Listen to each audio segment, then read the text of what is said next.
devant, c'est maïs, c'est comment. Comment.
C'est comment. Il est si terrain.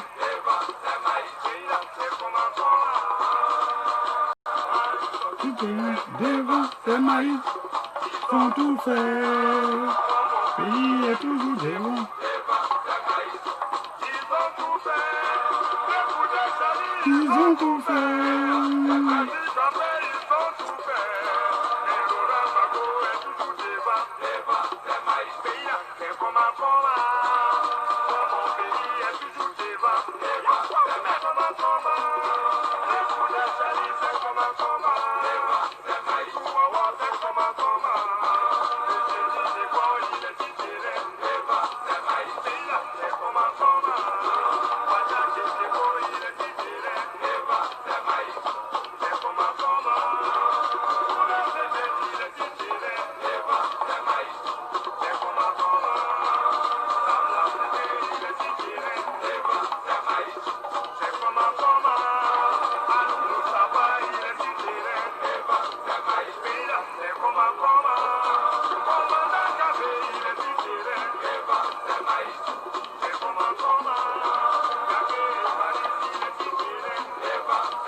Ils ont si terrain. C'est maïs, ont tout fait. C'est toujours devant. Bien. Bonjour à tous et à toutes. Voilà, je pense que ce moment de joie, il faut... Voilà. Donc, merci à tous et à tous ceux ou toutes celles qui me regardent. Je pense que vous avez entendu presque la bonne nouvelle. Et donc, je tenais à vous en dire plus. Désolé, je suis un peu mal habillé, mais voilà. Voilà, je sais que vous êtes impatients. Merci à mon grand frère Eladji Koné. Voilà, c'est mon idole. Kifi, je vous salue. Bon, voilà. Donc, comme je l'ai intitulé, la CPI a trouvé une porte de sortie. Elle a trouvé une porte de sortie. Donc, je vais d'abord lire ce qui est marqué, parce qu'il ne faut pas qu'on raconte d'autres histoires. Donc, je vais lire ce qui est marqué sur le site. Voilà. Donc, je vais donc faire ça en même temps que vous, pour que vous voyez de quoi je parle. Donc, quand vous allez sur le site de la CPI, voilà.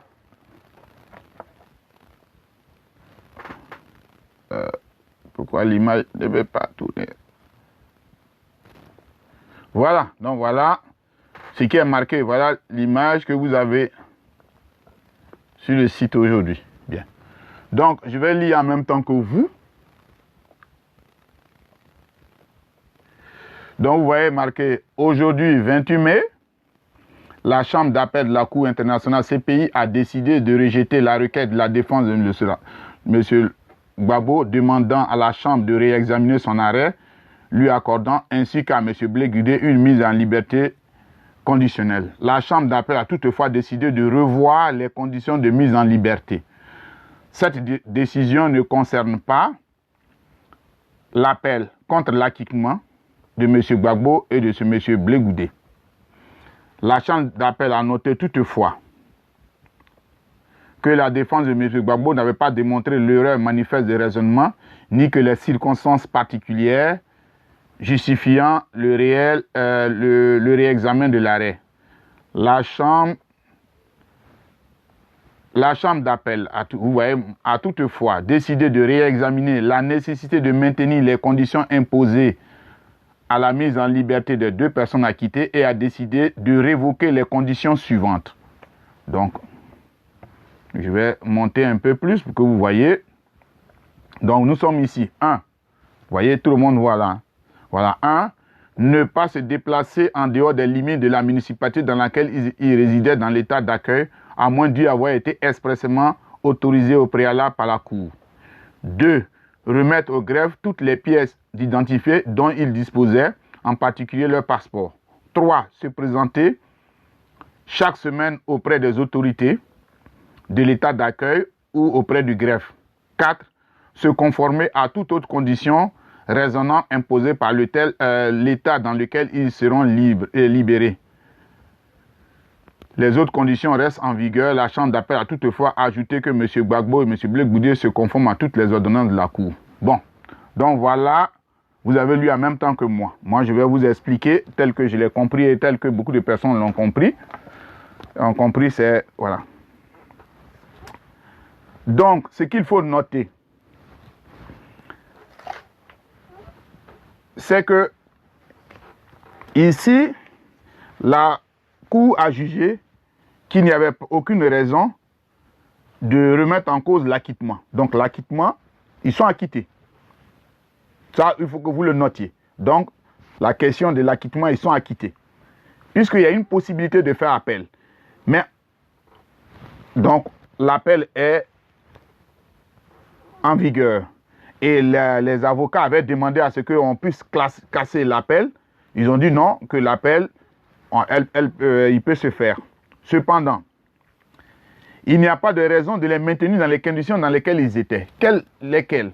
Donc, je prends la première. On dit ne pas se déplacer en dehors des limites de la municipalité dans laquelle il réside dans l'État. C'est-à-dire que le président Gbagbo qui était à Bruxelles, dans un quartier, il ne pouvait pas sortir de ce quartier. Il était obligé de rester là.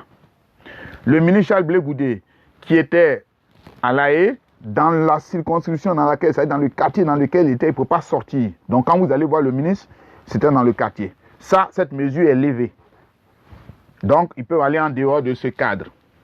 Deuxièmement, il devait remettre au greffe toutes les pièces d'identité dont il disposait, en particulier le passeport. Donc, le président Gbagbo avait remis son passeport au greffe. Le ministre Blé Goudé a aussi remis son passeport au greffe. Maintenant, non, ils vont récupérer leur passeport et ils peuvent bouger. Troisièmement, se présenter chaque semaine auprès des autorités de l'état d'accueil ou au greffe. Ça veut dire que le président Gbagbo, chaque semaine, supposons il peut décider le lundi, tous les lundis, il va à la commune pour dire je suis là. Ça, c'est fini. Le ministre Blé Goudé aussi, il allait à la commune ou à la mairie, c'est pas quoi là-bas, comme on dit en Hollande, je suis là. Ça, c'est fini.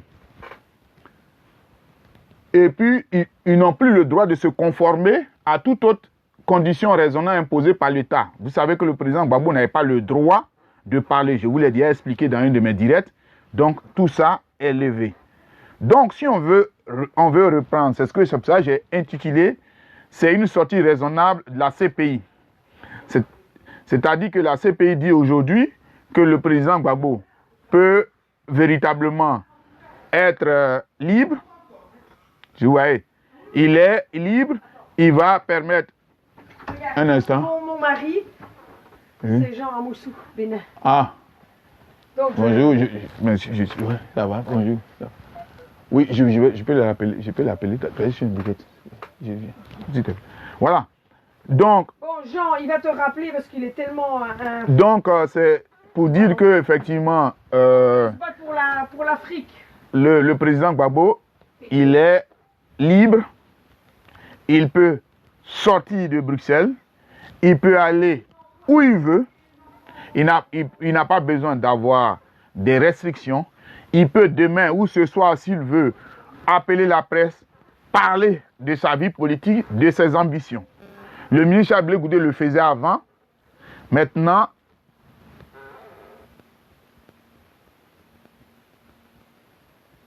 ah, merci, Olivier. Oui. Je vais te prendre. Voilà. Donc, le président Gbagbo, comme je l'ai dit, il peut bouger, il peut faire des interviews. Le ministre Charles Blé Goudé, il peut faire la même chose. En fait, c'est la situation qu'on devait avoir. C'est une situation normale, en fait. Puisqu'ils ont été acquittés.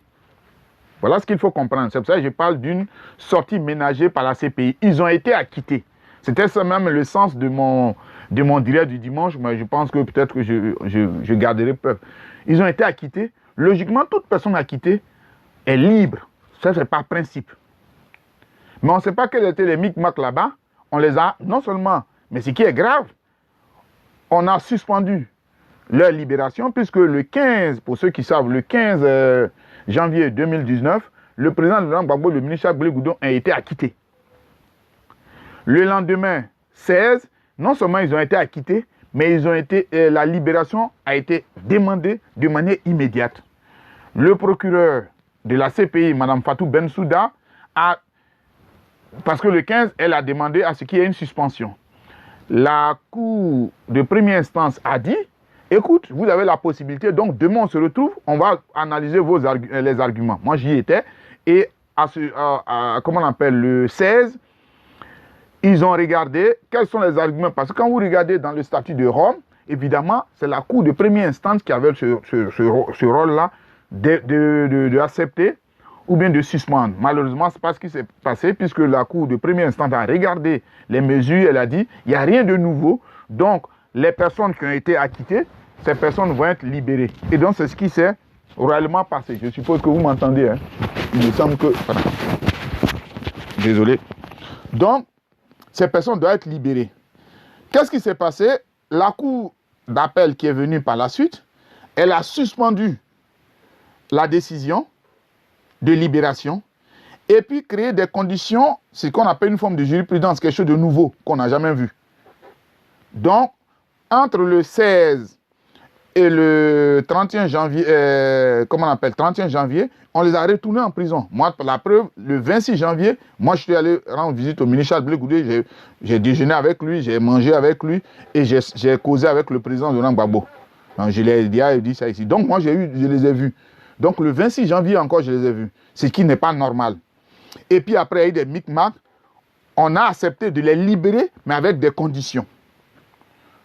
Alors que ce n'est pas une libération conditionnelle. Une libération conditionnelle, elle intervient pendant que le procès est en cours ou bien avant qu'il y ait une décision. Or, il y a eu une décision de justice. Donc, ça veut dire qu'il y a violation même des droits de ces deux personnes. Malheureusement, c'est ce qui s'est passé. Vous voyez? Donc, finalement, qu'est-ce qui s'est passé? Ils ont joué ce micmac et ça a duré plus d'1 an. Vous voyez? Donc, du 16 février 2019, on a atteint 16 février 2020. Nous sommes aujourd'hui le 28 mai. Et en réalité, avec la pression de tout le monde, hein, donc je salue toutes les personnes à travers les prières, les manifestations, les directs. Donc, vraiment, ceux qui ont fait le travail de lobbying, tout ça, les gens se sont rendus compte finalement qu'ils n'avaient plus le droit de les maintenir là-bas. Donc, là, ça veut dire que le président Gbagbo, quand il l'appel, si d'aventure l'appel doit avoir lieu, ils doivent revenir en homme libre. Je lève, ils viennent. Vous voyez? Donc, ça, c'est fini. Ce qui veut dire que le président Gbagbo, demain matin, ou bien même à l'instant où je vous parle, s'il décide d'aller, par exemple en Belgique, s'il décide d'aller, de venir me voir, par exemple, je serais bien heureux, je serais bien content. S'il décide d'aller en Allemagne, il peut aller en Allemagne. S'il décide d'aller au Kenya, il peut aller au Kenya. Le ministre Blaise Goudé, qui est à La Haye, s'il décide de venir me voir en Belgique, il peut le faire. S'il décide d'aller demain à Bamako, il peut le faire. S'il décide d'aller à Jean-Onien, il peut le faire.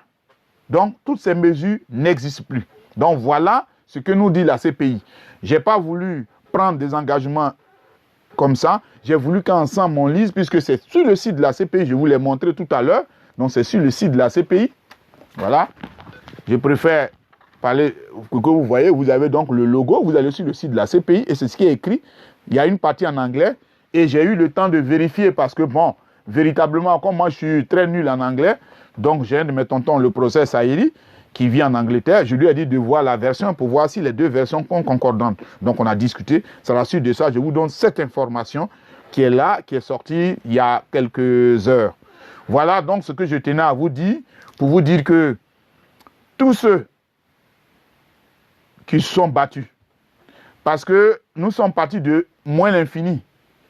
Rappelez-vous le président Laurent Gbagbo, quand il a été arrêté le 11 avril 2011 par les forces militaires françaises, remis aux rebelles de M. Alassane Dramane Ouattara, c'était vraiment la mort partout. Nous étions atterrés. Ensuite, pendant 8 mois, le président Gbagbo a été transféré à Korogo où on n'avait aucune nouvelle. Et puis un jour, le 30 novembre, nous apprenons qu'il a été transféré à la CPI. Or, la CPI, on nous a fait croire, a donné cette réputation. On ne va jamais là-bas, puis on ne revient pas. Encore on revienne. Il n'y a jamais eu quelqu'un qui allait là-bas. Avant ça, il y a eu Charles Taylor qui a été jugé et qui est en train de purger sa peine. Avant lui aussi, on avait le Premier ministre Bemba. Donc, on était véritablement abattus. Mais on a pris notre courage à deux mains. On s'est dit, mais ce n'est pas possible. Et qu'est-ce que nous avons fait? Nous avons battu le pavé. C'est pour cela que je tiens à remercier tout le monde, à féliciter toutes les personnes, où qu'elles soient, celles qui ont pu être présentes, ceux qui n'ont pas pu. Et surtout, une pensée pieuse pour toutes les personnes qui se sont battues, qui malheureusement n'ont pas vu voir cette possibilité-là. Donc nous devons avoir une pensée pieuse pour ces personnes. Parce qu'il y a beaucoup de personnes qui ont manifesté, que ce soit au niveau de la diaspora, que ce soit en Côte d'Ivoire, que ce soit en dehors de la Côte d'Ivoire, qui ont voulu effectivement que ce jour arrive. Et malheureusement, il y a beaucoup qui nous ont laissés, qui sont partis rejoindre nos ancêtres. Et nous leur disons que leur combat n'a pas été vain. Aujourd'hui, voilà ce qui est. En fait, c'est quelque chose de normal qui doit avoir lieu depuis 1 an dans laquelle nous sommes aujourd'hui. Mais pour vous dire que c'est seule la lutte qui paye, c'est le combat qui paye. Et donc, sachez que, pour ceux qui me prennent maintenant, que le président Laurent Gbagbo et le ministre Charles Blé Goudé, ils sont libres. L'acquittement est maintenu, ils sont acquittés. Le procureur ou la procureure, ou bien le bureau du procureur, a fait appel. L'appel, on est en train de regarder la question de ça. Bon, c'est reçu. Maintenant, on va travailler le fond. Le jour où on va trouver utile, le président Gbagbo et le ministre Blé Goudé pourront se déplacer du lieu où eux-mêmes ils seront. Ça veut dire qu'aujourd'hui, demain, le président Gbagbo décide d'aller à Mama, il doit logiquement aller à Mama. Bon, maintenant, comme on sait que ceux qui sont à Abidjan, ils ont leur histoire de 20 ans, bref, on ne va pas...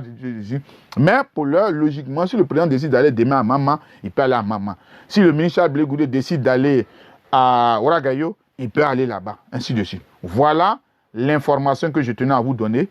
Et je vous demande de continuer d'être mobilisés parce que il faut évidemment que nous allons jusqu'au bout, comme l'a dit le président Laurent Gbagbo. Je sais qu'on se comprend. Merci à vous tous et à vous toutes. Je vais encore mettre mon frère Abou Gallier parce que voilà. Comme il est sur terrain, j'ai vent, c'est maïs. Bon.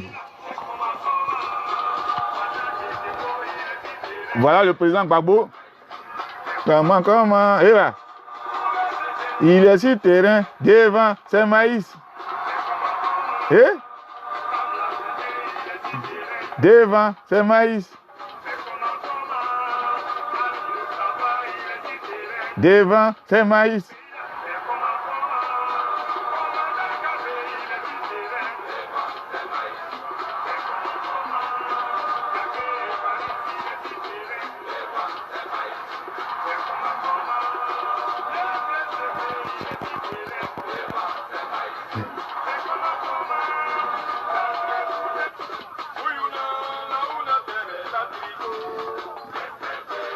Yeah, respectez Gbagbo, respectez Charles Blé Goudé.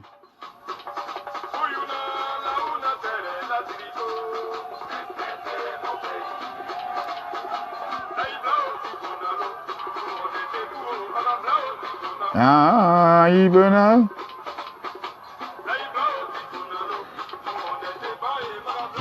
Je vais vous laisser faire la fête chez vous là-bas. Je vais vous laisser faire la fête. Merci à vous et à vous tous. Et vraiment, on s'aime. Merci, merci, merci. Allez, la lutte est intéressante. Allez, merci. Allez, on est ensemble. Yeah, yeah, yeah.